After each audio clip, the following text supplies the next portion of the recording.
Aujourd'hui, prenons le temps d'étudier les paroles de vérité de Dieu, écrites dans la Bible avec le titre du sermon intitulé « Le monde visible et le monde invisible ».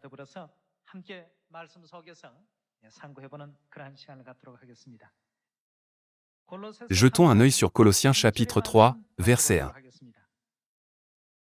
Si donc vous êtes ressuscités avec Christ, cherchez les choses d'en haut, où Christ est assis à la droite de Dieu.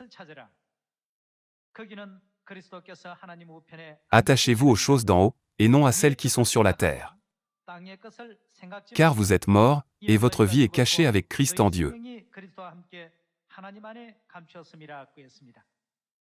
En voyant les paroles données ici, nous pouvons réaliser que nous, les saints de Dieu, qui avons été ressuscités avec le Christ, devons chercher les choses d'en haut, nous devons vivre une telle vie de foi.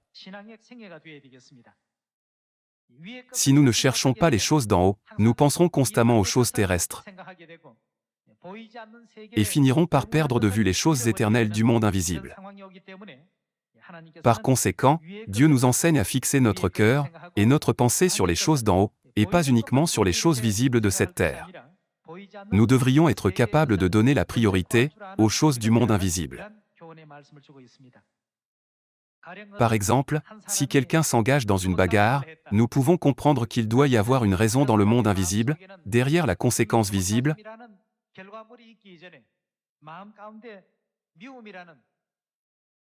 L'émotion de la haine, un élément invisible, a d'abord existé dans le cœur de cette personne.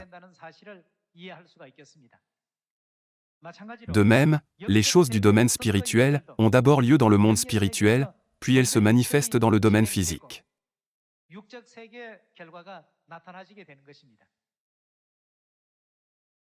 Cela reste vrai même lorsque nous regardons les fruits d'un arbre. Le fruit d'un arbre, avant d'apparaître comme un résultat tangible, est précédé par l'action de ses racines invisibles. Lorsque les racines absorbent les nutriments, puis les distribuent aux extrémités des branches par la sève, n'est-ce pas à ce moment-là que le fruit est finalement porté aux extrémités des branches? Cependant, nous regardons souvent seulement le fruit, qui est le résultat visible, et ne comprenons pas l'importance du rôle de la racine invisible, ou du rôle que joue le monde invisible. Pour obtenir de bons résultats, nous devons d'abord comprendre le monde invisible, et posséder la foi pour le percevoir.